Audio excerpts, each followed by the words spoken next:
সূরা আল জুমআহ। আউযু বিল্লাহি মিনাশ শাইতানির রাজীম।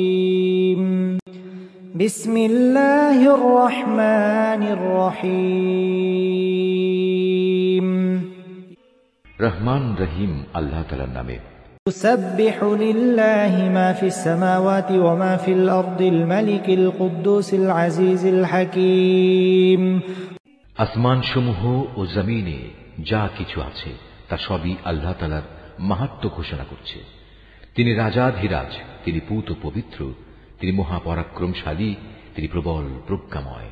হুয়াল্লাযী বা'আসা ফিল উম্মিয়িনা রাসূলাম মিনহুম ইয়াতলু আলাইহিম আয়াতিহি ওয়া ইউযাক্কিহিম ওয়া ইউআল্লিমুহুমুল কিতাবা ওয়াল হিকমাহ ওয়া ইন কানূ মিন ক্বাবলু লাফী যালালিম মুবিন।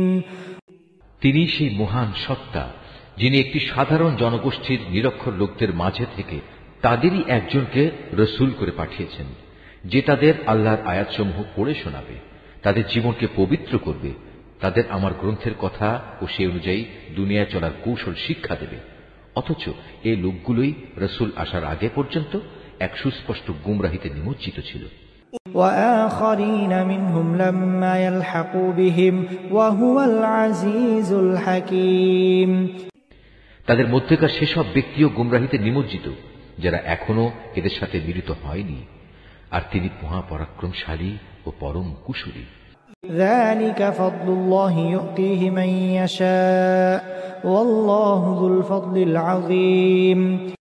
রসূল পাঠানো এটা আল্লাহ তাআলার এক বিরাট অনুগ্রহ, যাকে ইচ্ছা তাকে তিনি এটা দান করেন। আল্লাহ তাআলা মহা অনুগ্রহশীল। مثل الذين حملوا التوراة ثم لم يحملوها كمثل الحمار يحمل أسفارا بئس مثل القوم الذين كذبوا بآيات الله والله لا يهدي القوم الظالمين।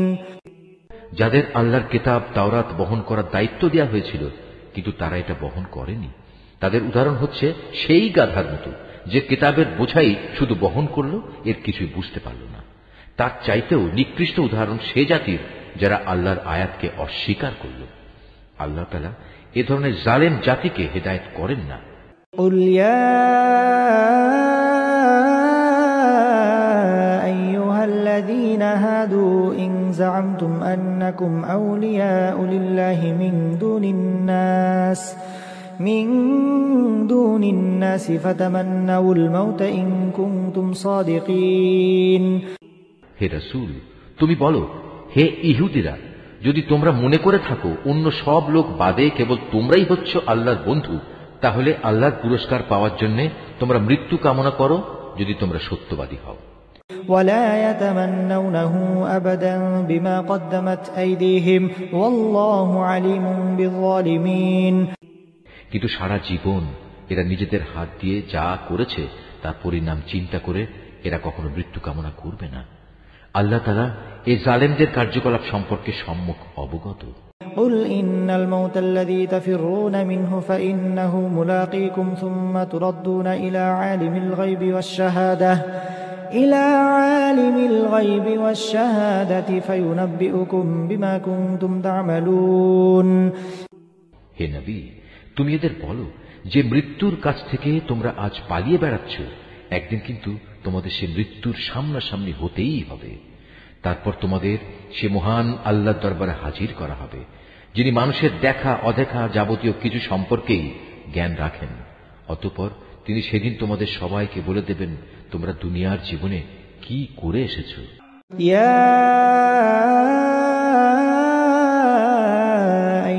الذين آمنوا إذا نودي للصلاة من يوم الجمعة فاسعوا إلى ذكر الله وذروا البيع ذلكم خير لكم إن كنتم تعلمون। হে ঈমানদার ব্যক্তিরা, জুমার দিনে যখন তোমাদের নামাজের জন্য ডাক দেয়া হবে, তখন তোমরা নামাজের মাধ্যমে আল্লাহ স্মরণের দিকে দ্রুত গতিতে এগিয়ে যাও এবং সে সময়ের জন্য কেনাবেচা ছেড়ে দাও। এটাই তোমাদের জন্য উত্তম যদি তোমরা তা উপলব্ধি করো। فإذا قضيت الصلاة فانتشروا في الأرض وابتغوا من فضل الله واذكروا الله كثيرا لعلكم تفلحون। অতঃপর যখন জুমার নামাজ শেষ হয়ে যাবে তখন তোমরা কাজকর্মে পৃথিবীতে ছড়িয়ে পড়ো এবং আল্লাহর অনুগ্রহ তালাশ করো আর আল্লাহকে বেশি বেশি স্মরণ করো। আশা করা যায় তোমরা সাফল্য লাভ করতে পারবে। وَإِذَا رَأَوْا تِجَارَةً أَوْ لَهْوًا انفَضُّوا إِلَيْهَا وَتَرَكُوكَ قَائِمًا قُلْ مَا عِندَ اللَّهِ خَيْرٌ مِنَ اللَّهْوِ وَمِنَ التِّجَارَةِ وَاللَّهُ خَيْرُ الرَّازِقِينَ। আল্লাহ তাআলার এসব নির্দেশ সত্ত্বেও এরা যখন কোনো ব্যবসায়িক কাজকর্ম কিংবা ক্রীড়া কৌতুক দেখতে পায় তখন সেদিকে দ্রুত গতিতে দৌড়ায় এবং তোমাকে নামাজে একা দাঁড়ানো অবস্থায় ফেলে যায়। তুমি বলো, আল্লাহ তাআলার কাছে যা কিছু রয়েছে তা অবশ্যই খেলাধুলা ও বেচাকেনার চাইতে বহু গুণে উৎকৃষ্ট। মূলত আল্লাহ তাআলাই তার সৃষ্টির সর্বোত্তম রিজিক দাতা।